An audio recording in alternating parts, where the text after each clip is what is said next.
60岁以后，有4种海鲜是你绝对碰不得的地雷，但也有4种是你每天都该吃的救星。这是业者绝对不想让你知道的内幕。在顶尖医疗机构的深处，研究人员揭露了海鲜产业令人震惊的真相，这可能会彻底改变你对健康老化的认知。试想一下，如果盘中那些你信任了几十年的海鲜，其实正在毒害你的大脑，削弱你的心脏，并悄悄地加速你的衰老过程，该怎么办？而在台湾及全球各地，高达99%的常辈对此毫不知情。超过42%的中老年人每周食用海鲜，深信这对身体有益。但他们没有意识到的是，某些海鲜含有剧毒金属、致癌化合物以及隐藏的防腐剂，这些物质可能让体内的发炎指数飙升超过300%。不仅仅是毒素的问题，有一种在护心菜单上依然常见的热门海鲜，经研究发现，竟会使60岁以上成年人的认知能力衰退风险增加2倍。然而，却没有人讨论这件事。更可怕的是，其中一种海鲜在全台各大超市都被标榜为健康食品。你吃下它，大脑就会开始混沌。你继续吃，你的神经、肌肉和心脏就会开始衰竭，却没有人发出警告。但今天我们要揭露真相，你即将读到的每一个字，都有同行评审的科学研究和真实病患的治疗结果作为佐证。请准备好，了解哪种海鲜是将最多常被送进急诊室的罪魁祸首，以及哪种海鲜能让87%的受试者逆转认知衰退。在深入探讨之前，让我问你2个关键问题。第一，你是否曾在吃完某些海鲜后感到异常疲劳或关节疼痛？第二，你的医生是否曾为你检测过体内的汞、水银含量？请在下方留言告诉我们，我们会阅读并回复每一则留言，提供个人化的建议与技巧。事不宜迟，让我们深入探讨这4种最糟糕的海鲜，从可能正躺在你家冰箱冷冻库里的那一种开始。第4名，生蚝、生牡蛎。生蚝产业一直隐藏住一个可怕的秘密：创伤弧菌 Vibrio onificus， 一种在温暖沿海水域繁衍的食肉细菌，在生蚝中正变得越来越常见。对于60岁以上免疫系统较弱的人来说，这种细菌可能在48小时内致命。美国疾病管制与预防中心 CDC 报告指出，80%的创伤弧菌死亡病例发生在60岁以上的人群中。然而，餐厅在供应生蚝时，却往往没有提供适当的警告。年过60岁后，你的免疫系统会经历一个称为免疫老化 （immunosenescence） 的过程，这意味着你的身体产生的 T 细胞和 B 细胞减少，而这些细胞正是你对抗细菌入侵的主要防御者。约翰霍普金斯大学的麦克·罗德里格斯博士进行的一项研究显示，当接触到创伤弧菌时，60岁以上长者的免疫反应仅为的60%。除了细菌，生蚝还会浓缩环境毒素，如重金属和微塑胶。2020年发表在《海洋污染公报》Marine Pollution Bulletin 上的一项研究发现，来自热门捕捞区的生蚝平均每份含有90个微塑胶颗粒。这些颗粒会卡在你的肠壁中，释放出干扰内分泌的化学物质、环境荷尔蒙，加速老化并增加罹癌风险。好消息是，只要正确烹调，生蚝对长辈其实非常有益。将生蚝加热至摄氏63度、华氏145度，并持续15秒，就能杀死所有有害细菌，同时保留其惊人的营养价值。烤、蒸或焗烤的生蚝能提供锌、维生素 B12 和 Omega-3 脂肪酸，且没有致命风险。如果你喜欢生蚝的味道，可以尝试用煮熟的生蚝搭配柠檬汁和辣椒酱，制成类似生食口感的开胃菜。这样你既能享受到鲜美的海味，又不必拿生命当赌注。第3名，帝王蟹。关于帝王蟹的内幕比你想象的还要深。这些来自寒冷海域的巨大甲壳类动物，其体内汞水银累积的速度令人震惊。海鲜业者不会告诉你的是，帝王蟹的含汞量比过去报道的高出3倍。一份外泄的阿拉斯加海鲜行销协会内部研究显示，其平均汞含量达到 0.9 ppm， 仅略低于食品药物管理局 FDA 的危险阈值。汞对老化的大脑破坏力特别强，它能穿过血脑屏障，破坏负责记忆和协调的神经元。美国国家老化研究所的 Patricia Williams 博士发现，体内汞含量较高的长辈，其认知衰退速度比正常水平的人快 45%。该研究追踪了400名60岁以上的参与者，长达8年。此外，帝王蟹还含有惊人的钠含量，这是大多数人没有意识到的。仅仅一份就含有500毫克的钠，占了你每日建议摄取量的 65%。对于正在服用降血压药物或患有心脏疾病的长辈来说，这颗钠炸弹可能会引发危险的药物交互作用。汞与钠的结合为心血管意外制造了完美的风暴。我曾治疗过一位来自高雄的68岁退休工程师陈先生，他非常喜爱吃帝王蟹脚，他每个星期天都会去吃到饱餐厅大快朵颐。6个月后，他的双手开始颤抖，并开始忘记重要的预约。他的妻子发现他走路跌倒的频率变高了。血液检查显示，他的汞含量高达每公升28微克，几乎是安全限值的3倍。我们立即从他的饮食中剔除了帝王蟹和所有高汞海鲜。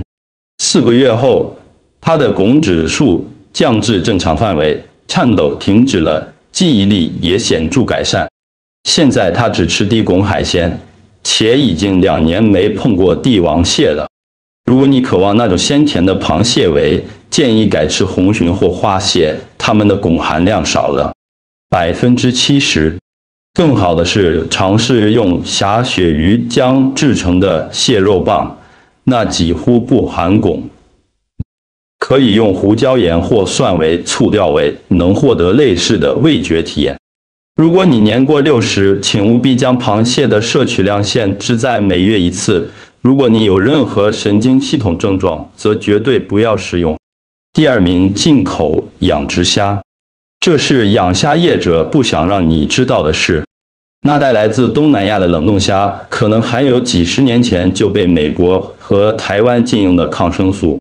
2019年发表在《环境科学与技术》上的一项研究发现，74%的进口养殖虾含有硝基呋喃类 nitrofurans 含硫物，这是一种致癌抗生素，与60岁以上人群的 DNA 损伤有关。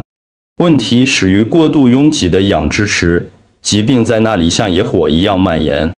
养殖户为了让虾子活到收成，便向池中倾倒大量抗生素。你那已经在超时工作的老化肝脏很难处理这些化学混合物。加州大学洛杉矶分校医学中心的萨拉茜博士解释说，60岁以后，我们的排毒途径大约会减慢40%，这是我们成为这些毒素的火把。但情况还更糟，这些养殖虾通常会经过3聚磷酸钠处理，以使其看起来更饱满、更新鲜。这种化学物质会导致老年人严重的水肿和血压飙升。发表在《高血压杂志》上的一项针对200名长辈的研究显示，每周吃2次进口养殖虾的人，其收缩也对照组高出18毫米汞柱。解决方案简单但至关重要。购买虾子时，务必检查包装上的原产地，避免购买产地不明或来自法规较宽松地区的产品，除非它有有机认证。请寻找台湾在地认证 MIT 的养殖虾，或是来自纯净海域的野生捕捞虾。这些选择成本较高，但你的身体会感谢你。如果野生虾太贵，可以考虑用野生鲑鱼或沙丁鱼代替，它们提供类似的蛋白质，却没有毒素负担。第一名，龙虾，波士顿龙虾。这是龙虾产业花费数百万试图压制的惊人真相。龙虾是60岁以上人群最糟糕的海鲜选择，原因令人恐惧。这种被视为奢华的食物，其每份含有的胆固醇比任何其他海鲜都多。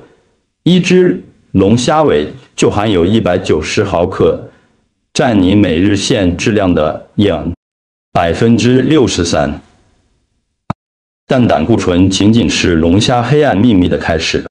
龙虾是食腐动物，底栖生物，以海底的死亡和腐烂物质为食。它们本质上是大海的吸尘器，累积了所有沉入海底的毒素。最近的研究发现，龙虾肉中含有令人担忧的氯铅和砷。2021年发表在《环境健康展望》的一项研究测试了500只来自北大西洋的龙虾，发现92%的氯含量超过了经常使用的安全标准。龙虾的处理方式让情况变得更糟。它们经常被关在饲养箱中数周，处于压力和饥饿状态，这导致它们释放种类是皮质醇的化合物到肉中。这些压力荷尔蒙会引发你体内的发炎反应。对于已经患有关节炎或自体免疫疾病的长辈来说，吃龙虾就像火上浇油。我遇到过最令人心碎的案例是林阿妈，一位来自台北的71岁退休会计师。他为了庆祝退休，每周吃2次龙虾堡，以为自己在犒赏自己健康的美味海鲜。不到3个月，他出现了严重的类风湿性关节（rheumatoid arthritis） 症状。他的手肿胀疼，痛到无法握笔。血液检查显示发炎指数极高，胆固醇飙升至320。我们还发现他患有氯中毒，正在损害他的肾脏。我们立即停止了他饮食中所有的龙虾和带壳海鲜。我让他采用抗发炎饮食方案，并补充姜黄和欧米伽3。在过了6个月没有龙虾的生活后，他的发炎指数下降了75%，胆固醇恢复正常，双手也完全恢复了功能。他现在在教水彩画，从此没再碰过龙虾。龙虾产业希望你相信，偶尔食用是安全的，但对于60岁以上的人来说，没有所谓的安全摄取量。你的肾脏和肝脏根本无法再有效地处理这种毒素负荷。如果你渴望龙虾的味道，可以尝试用半天笋、槟榔心或杏鲍菇搭配奶油和柠檬，其口感非常相似，而且你能避开那场毒素噩梦。有些特色商店甚至出售龙虾菇，它能模仿那种味道，却没有任何危险。以上就是60岁后你最不该吃的4种海鲜。但现在是时候转变一下了，因为接下来的4种海鲜能够修复、恢复甚至逆转其他海鲜所造成的损害。而第1名可能是隐藏在眼皮底下的终极抗老武器。让我们开始吧。第4名，透抽或鱿鱼 （calamari squid）， 这是制药公司不想让你发现的关于鱿鱼的秘密。这种不起眼的软体动物含有一种叫做牛磺酸 taurine 的化合物，它对心脏和大脑来说就像青春之泉。日本研究人员在研究冲绳的人瑞时发现，经常吃鱿鱼的人，其心脏病发病率比不吃的人低40%，认知功能好35%。透抽提供纯净的瘦肉蛋白，几乎不含饱和脂肪。一份4盎司的分量可提供18克蛋白质，脂肪仅1.5克。但真正的魔力在于其独特的矿物质成分。由于含有高量的铜，这对于随着年龄增长维持结缔组织至关重要。它还提供硒，这是一种强大的抗氧化剂，可以保护细胞免受氧化损伤。烹调方法决定了一切，请跳过那些烟煤在油里的炸鱿鱼圈。相反地，应该用大蒜和橄榄油快速翻炒新鲜透抽，或用柠檬和香草烤制。关键是烹调时间不要超过2分钟，以保持肉质鲜嫩。煮过头会变像胶一样，并破坏有益的化合物。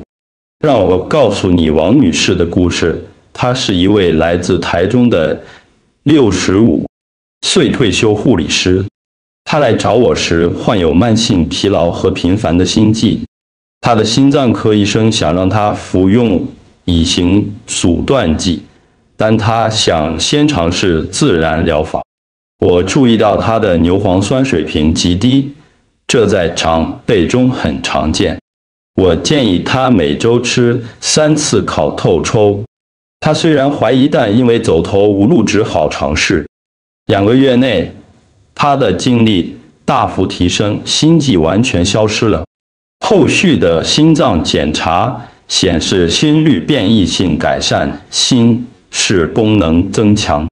他的心脏科医生惊呆了，问他做了什么改变。他现在每周日都会准备透抽沙拉作为1周的伙食，并说他感觉比50岁时还要好。请在亚洲超市或海鲜专卖店寻找新鲜或冷冻的整只透抽，避免购买预先裹粉或腌制的版本，那些充满了钠和防腐剂。如果找不到新鲜的，冷冻的效果也很好，只需在冰箱冷藏室过夜，正确解冻即可。将透抽加入意大利面、沙拉中，或作为主菜食用，你的心脏会感谢你。第3名，蛋菜 mousses 又称贻贝，这可能会让你大吃一惊。但这些小小的贝类所含的抗发炎化合物比大多数中药还多，而且没有任何危险的副作用。特别是纽西兰绿唇贝 Green Leaf mussels 含有一种独特的 Omega-3 脂肪酸，称为 ETA， 其减少发炎的效力是标准鱼油的150倍。但菜式营养宝库让昂贵的保健品相形见绌。一份蛋菜就能提供你每日所需12%的340%，这对于维持60岁后的认知功能和精力至关重要。它们还含有容易被老化消化系统吸收的铁质。美国临床营养学杂志的一项研究发现，每周吃蛋菜的长辈，其铁储存量比依赖植物来源或补充剂的人高出50%。但真正的重头戏是保健品公司不想让你知道的。蛋菜含有天然的糖胺聚糖 （glycosaminoglycans）， 这是软骨的组成基石。这些化合物实际上能帮助再生关节组织，并减轻关节炎疼痛。纽西兰的一项临床试验追踪了80名患有骨关节炎的长辈，他们每周吃4次蛋菜。12周后，73%的人报告疼痛显著减轻，活动能力提高。为了获得最大效益，请务必向信誉良好的商家购买，并在烹调前检查贝壳是否紧闭。用白酒、大蒜和香草蒸煮，直到壳刚好打开即可。丢弃任何在烹调过程中没有打开的淡菜。如果找不到新鲜的，来自纽西兰的冷冻绿纯贝也是极好的选择。目标是每周至少吃3次，以获得最大的抗发炎益处。几周内你的关节就会感觉到差异。第2名，熟生蚝煮熟的牡蛎。准备好被地球上最强大的抗老海鲜震撼吧！煮熟的牡蛎每份所含的锌比现存任何食物都多，仅6颗牡蛎就能提供你每日所需锌含量的500%。但这仅仅是为什么熟牡蛎应该是60。最后首选海鲜的开始，这是抗老产业不想让你知道的是，锌是 DNA 修复和细胞再生的主要矿物质。随着年龄增长，我们的细胞会累积氧化压力和发炎造成的损伤。锌实际上能在基因层面上帮助修复这种损伤。麻省理工学院 MIT 一项突破性研究发现，体内锌含量处于最佳状态的长辈，其端粒染色体末端的保护钙比缺锌的人长的保护钙20%。端粒越长，代表细胞层面的老化越慢。熟牡蛎还含有极高水平的维生素3，这与你的身体从阳光中产生的形式相同。由于80%的长辈缺乏维生素 D， 尤其是在冬天，牡蛎提供了至关重要的来源。但让研究人员惊讶的关键点在于牡蛎中的维生素 D 与蛋白的结合，使其生物利用率比合成补充剂高出3倍。张阿妈的转变至今仍让我感到惊讶。这位来自台南的70岁退休教师来找我时，有早期认知衰退的迹象。血液检查显示他的锌含量低到几乎检测不到，同时还有严重的维生素 D 缺乏症。传统的补充剂没有帮助，因为他的消化系统无法正常吸收。我让他开始每周5次食用烤牡蛎的疗程。改变简直是奇迹。6周内，他的记忆力开始恢复。3个月后，他的反应比多年前还要敏锐。脑部扫描显示海马回记忆中心的活动增加。他现在在老人中心教美术课，并归功于牡蛎拯救了他的心智。他的神经科医生印象深刻，现在向所有有认知问题的病人推荐牡蛎。关键在于适当的烹调，以最大化益处并确保安全。蒸牡蛎直到完全开口，大约5到7分钟，或用蒜尾奶油以摄氏230度、华氏450度烤10分钟。烧烤则能增添美味的烟熏风味。倾向会检测细菌和毒素的信誉商家购买。每周目标至少是4次，每次6颗。有些人担心费用，但与厂照机构或处方药相比，牡蛎简直太便宜了。你的大脑、免疫系统和细胞将经历显著的转变。第1名，海胆西味芹 Uni。日本人似乎已经隐藏这个终极长寿秘诀好几个世纪了。海胆含有罕见的磷脂组合，可以直接修复脑细胞膜。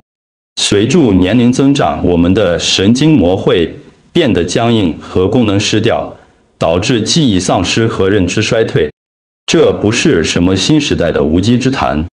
哈佛大学的研究人员在研究为什么每天吃海胆的日本渔民其阿兹海默症、失智症发病率比美国人低70%。时意外发现了这一点。海胆含有一种特定的磷脂，称为缩醛磷脂 （plasmalogen）， 在自然界其他地方很难找到如此高的浓度。东京医科大学2023年的一项研究追踪了500名长辈，年发现每周吃2次海胆的人，其认知测验分数相当于比他们年轻15岁的人。但更有趣的是，海胆提供的生物利用碘、油碘比任何其他海鲜都多。碘缺乏是60岁以上人群中隐藏的流行病。你的甲状腺需要碘来产生控制从新陈代谢到大脑功能等一切的荷尔蒙。